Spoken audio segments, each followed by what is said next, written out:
Just a few days leading to Women's Day here in South Africa, and we are starting quite early here on the show. A series of stories leading to the 9th of August centered around phenomenal women will be coming your way, starting right now. Good afternoon. Thank you for tuning into our Women's Month special right here on SABC News. My name is Bophelong.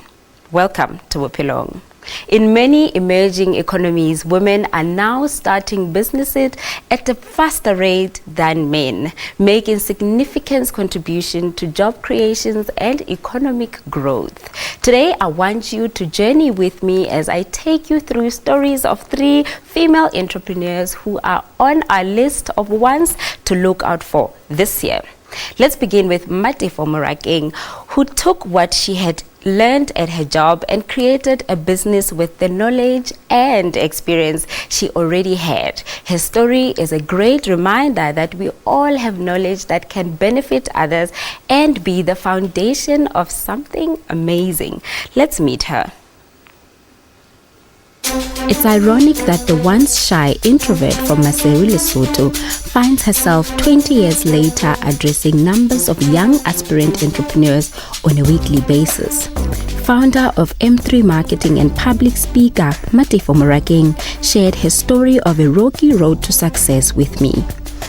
Yeah, I was a very quiet child, and my mom even now is forever surprised that I talk a lot.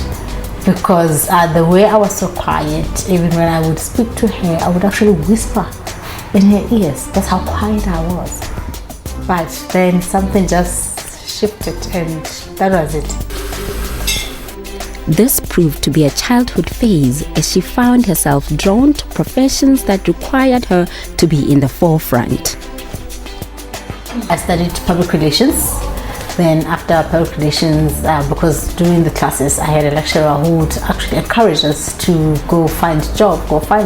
And when I did, I found job at a community radio station. I was still studying then. And then due to that, I think it had an influence in me then deciding to go for journalism. Then I went to study journalism. Then from there, I worked a bit news presenting in Lesotho, and then moved on to be a news editor. After her short stint as a journalist, Bophelong was employed by the Free State government as a project coordinator. Here she struggled to conform to the 9-to-5 structure that came with this position. When I was still at the Free State Development Corporation, I must say, I'm that employee that we'd call sort of like a bad employee. I like coming in at the time when like a bit after 8. But do you have to come in at 8? But I would come in a bit after 8. But one thing I knew was I could never leave work without finishing my job for the day. So for me, it meant being a little bit late. I know I'm gonna make up for it. But you know, with work, it has its own rules. It got me fired. It was literally one of the lowest parts of my life, and I always say, you know what, that on its own, I could never wish it on even my worst enemy, especially when you're not prepared, because you're thinking, my goodness, what's going to happen to me? How am I going to live? Because you are not ready. While doing part-time work just to pay the bills, she started her own marketing company, which proved to be a solid source of income. I started, we do lunches and we do like your business breakfast and stuff like that. But then until the SMME bug, or let me say enterprise development, hit me. And then I felt, you know what, it's important to have events that actually have meaning, that actually are going to empower people. And how I started it was, I would feel more at peace when I had done events, especially for young entrepreneurs, because I felt at the time when we started that, you know what, there must be something. There has to be a place where young entrepreneurs can come, and get advice and interact with people that are knowledgeable and also for me, I saw that as contributing to the development and moving forward and their growth. So then started now doing events that actually, like the Young Entrepreneurs Conference and Expo that we now do in the Free State as well as in the Northern Cape. These seminars exposed her to people who have not only challenged her in business but also shaped her view on life. This she does with the aim to open doors for aspiring young entrepreneurs. When I started out, I felt, you know what, I wish there was something like this. I wish there was somebody that, you know, could listen to me. Even if they're not going to solve my problem, but just listen to me. I wish there was somebody that can bring a platform where I can meet with other budding entrepreneurs or other fellow entrepreneurs. So, which is why, you know, all these platforms that we're always creating, so that we meet, we connect, and we talk. She's driven by passion, she's driven by seeing change in people's lives and actually development, because when she started the program, she started small, but she has this bigger goal that she's looking into, and she has the drive, and all she needs now is for people to follow her. They're already following her, but she wants to see development in those people that she has touched their lives. Amongst her teaching is one that she encourages all entrepreneurs to practice at all times. I'm a serial networker by nature, so I'm always connecting people to say, you know what, you connect with who you, because here's the thing. Say you're in a conference of, say, 400 people, and you know you're an entrepreneur. It can't be none of those people is looking for your services. And only when you go, you speak to people would you know. And I always encourage people to say, you know what you do is, if you are shy, or if you feel, you know what, there isn't enough time, take a picture with a person and then follow up afterwards. And when you follow up afterwards, say you send an email, send a picture so that this person can actually see that you have met. Then it means your email is going to stand out from other people that this person probably has actually met. So for me, that is very important. Her experiences in business are documented in her first and second edition of her book titled The Sky is the Limit. It's about 9 tips that I give young entrepreneurs so that, you know, I give them guidelines to say what are the things that generally they're not taught in school, but they are very crucial, and it's things that I actually have discovered in this journey to say, you know what, there are things that nobody will tell you about, how to build relationships in entrepreneurship, how to find yourself a mentor, how to network, and how to know your end game, the team that you have to build it, how to build it. So, you know, upon realizing that, I felt, you know what, because I did a lot with young entrepreneurs, maybe it's important that I should write up something that even when I'm not there, they can actually, you know, refer to, because that's basically what it is. My book is a guideline. Deborah, who oversees the sales of Matefo's book, commented on her hands-on approach to ensuring that the book does more than just reach bookstores. Matefo is a businesswoman. She's an entrepreneur. She knows how to monetize her books, which is another thing that's lacking with South African authors, is they write the books, but they don't know how to monetize it or have an after plan for their launch. And it's imperative. Not only did she have her launch here, she's involved in helping other authors that are going forward in their launches on how to monetize this book. The space that they have the launch, the time they have in our Scoobs is 3 months. After that, it is up to the author to make sure that people come to Scoobs to buy their books. This guideline will soon be incorporated in the syllabus in the business division at the University of Free State. And it doesn't end there. Matefo's book is in selected bookstores. Do follow her on social media for more details on this project. We are going to a commercial break now. Stay with us. After the break, we meet yet another entrepreneur who is very passionate about breaking the mold in getting young African business women and men to compete with the rest of the world.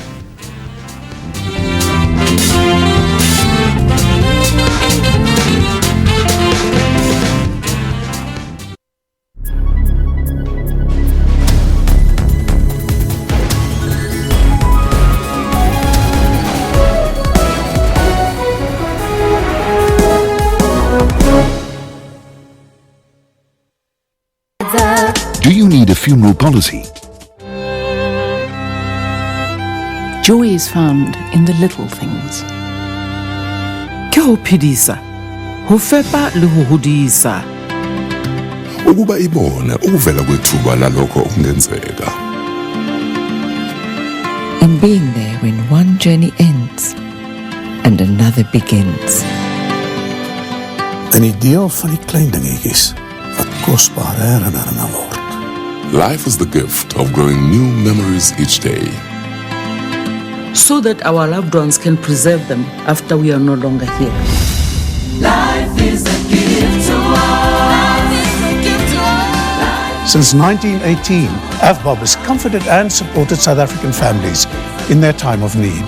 Protecting their loved ones' memories with respect and dignity. Plus, committed and trusted funeral representatives With more than 250 branches nationwide. There for you every hour of every day.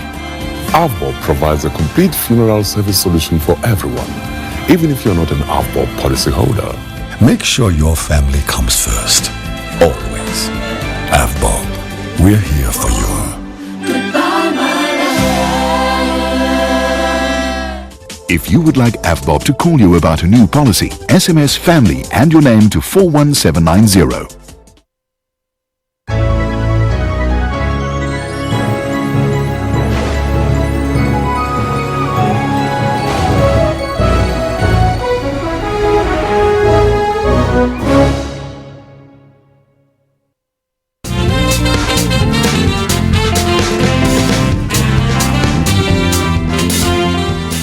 Welcome back to Bophelong. Cindy Pearl Mapumulo is an entrepreneur with a passion for business development and an eye for branding. She founded a branding company called Prolific Interactive Designs in 2011, which has since assisted over 100 SMEs in developing a winning brand.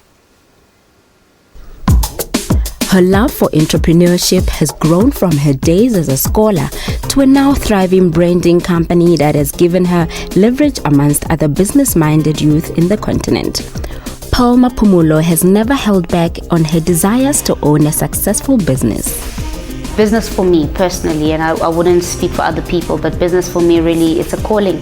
I do believe that it is a calling. Because I even remember, even when I was younger, I always got up to some sort of business, although that's not what I called it at the time.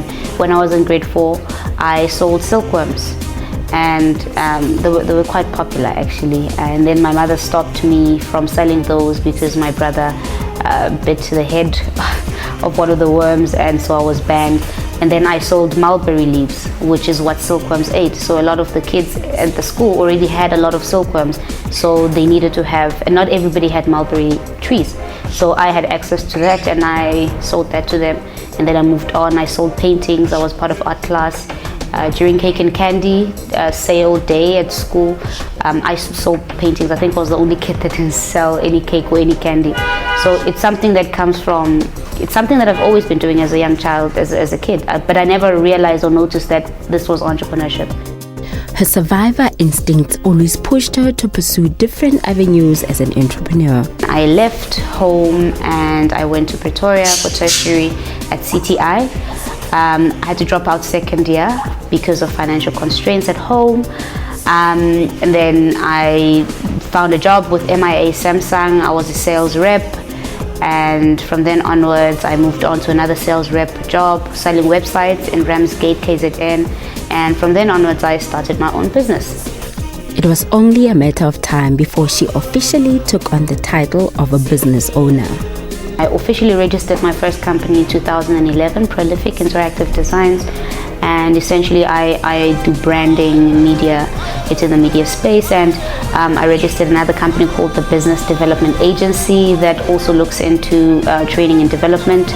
Was training female entrepreneurs in partnership with SAWEN, which is the South African Women's Entrepreneur Network, which is under the DTI. So that's essentially what I do. I'm also part of quite a few other things, like authoring a book, Africa 80, with 79 other Africans from 30 countries. So that's essentially what I do, I suppose, on a daily basis.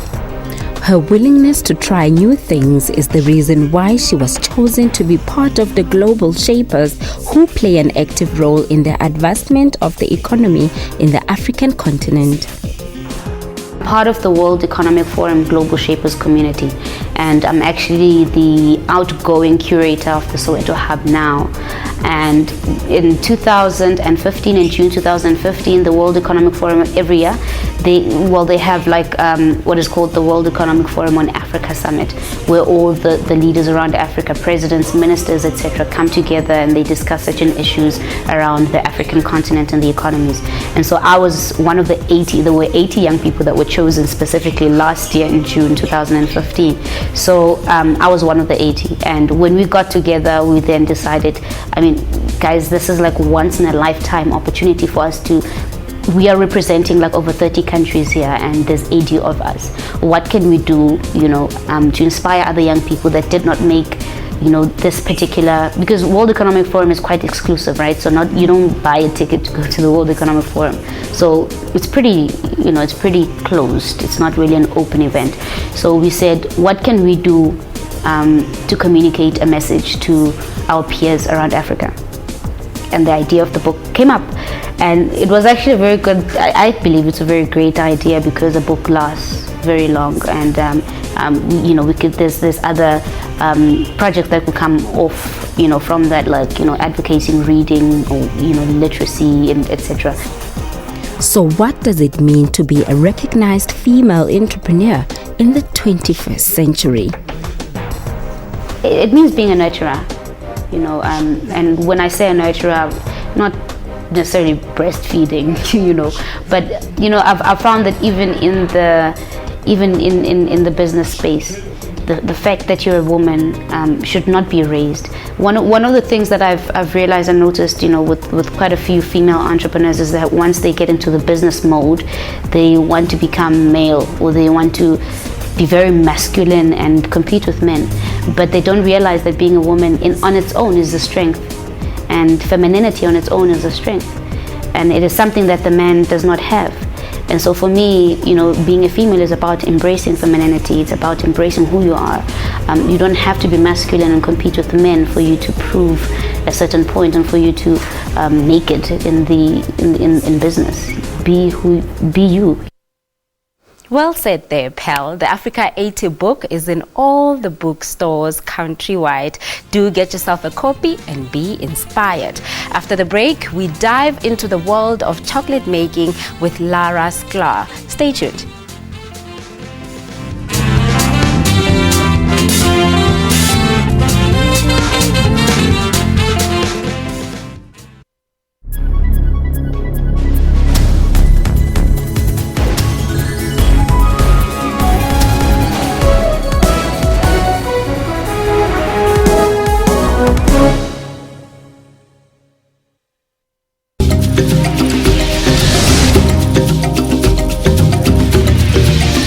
They haven't. No, they haven't. Do you know why? Well, we didn't know. Firstly, we'll ask. I can tell you. Why? They say you're selling out. Why? Well, I guess that's a question you need to engage them. Why would the African Union try and separate human rights and women's rights? Women's rights are indeed human rights. So we need to be asking ourselves, what kind of society are we? What kind of family structures do we have where fathers turn on their daughters? If a policeman, is seen to be accessing psychological services, couldn't that be seen as a sign of weakness? People are waiting for somebody to discover them. Absolutely. And that's not everybody's story, am I right? There's so many of us who can be the best and stars, but you can't sit there and wait for somebody to say, I think what you're doing is great. Which are so different to his past. I really wish I could say thanks to him. And mind you, I'm the man. I make coffee and I'm proud of it. For your daily dose of current affairs, tune in to the SABC News Channel.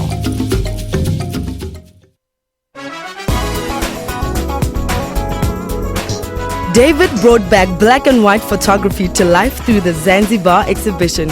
I'm a fanatic for tones. I love the kind of tones, the gradients and the greys, and it never bores me.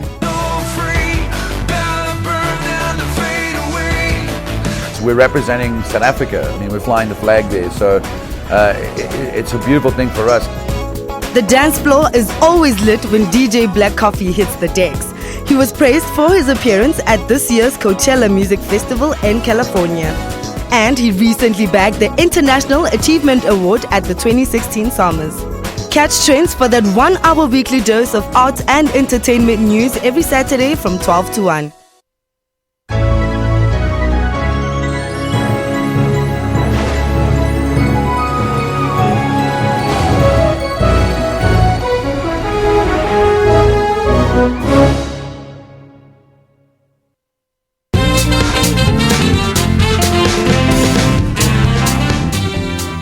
Welcome back to the show. Lara Clark's story shows that if you want to build a successful business, you have to understand what success means to you and be authentic in who you are. She has achieved that in her business. She makes and sells organic chocolate driven by passion. Watch this. Situated in the northern suburbs of Johannesburg is Lara Clark's modest chocolate factory where the art of chocolate making takes place. Lara's passion for chocolate began from childhood. As an adult, she and her brother Dan started using only the finest, ethically produced organic ingredients when making raw chocolate. My brother, he actually immigrated to USA, and while he was working he became a raw foodist, raw vegan, and that's how we discovered the chocolate. He started a chocolate company called Fine and Raw, and it was so delicious and so amazing. After about 5 years, I decided with my brother and my family that I was going to start it here. The entrepreneurial skills weren't difficult to acquire as she grew up in a home of parents who ran their own businesses. My parents are both also started their own businesses, so we were very lucky that they showed us the way of how to do things. She started off in the arts and she's incredibly creative. And she has grown as a businesswoman. She didn't understand business when she started. She just had the passion for making chocolate. And she's realized that, business is not easy. You have to pay your bills and you have to pay your rent at the end of the month. And so it's been a huge growth. I don't think she could have studied that at school or university. It's been on the ground that she's learned how to handle people and how to deal with accounts and how to deal with selling. The choice to sell organic chocolate was right up Lara's alley, as she always wanted to be in business that impacts society in a positive way. The chocolate that Monati Chocolate makes, that we make, is real chocolate. We make it from the actual cacao, the chocolate beans. We only use natural ingredients. It's organic, it's fair trade, it's very high end, it's luxury ingredients, but it's healthy ingredients. After she mastered the art of making this product, she decided to make the product proudly South African, but giving it its own local flavor. I was making a New York brand in South Africa, very chic, very beautiful. But I felt like, as a South African and being very proud of being a South African, I wanted to make it proudly South African. Although the product is unapologetically local, it is not accessible to a wider consumer market. Lara had to keep her business costs low in order to sustain the business. she bounces ideas off me, and also she has her factory here, which also helps to keep the cost low. And I think any new business, you need to work at keeping the cost low, because otherwise you can get into trouble. And yes, I think I'm an advisor in her business, and a support and a comfort when things aren't going so well, and cheering her on when they are going well. The world of entrepreneurship is guaranteed dark days, even when the business is about creating something as sweet as chocolate. But Lara loves it. I spent many years in the market spaces, shows, and so I think a lot of people know me as the chocolate lady or the chocolate queen or whatever they call me. It's fantastic. She is a driving force behind her team's success. A lot of the time we are market and show business now. So no my I think when I one match and put then has with the one mailing years and then my figure la it was with success as it when I say push and to say yes I wait when I as quick as 70. The Monate chocolate makers pride themselves with their creations, and I just had to have a taste of their mouth-watering products. It is safe to say that guilty pleasure feels so good when you don't have to worry about calories. And on that very sweet note, that's how we conclude today's show. Until next week, it's a goodbye from us here on Bophelong.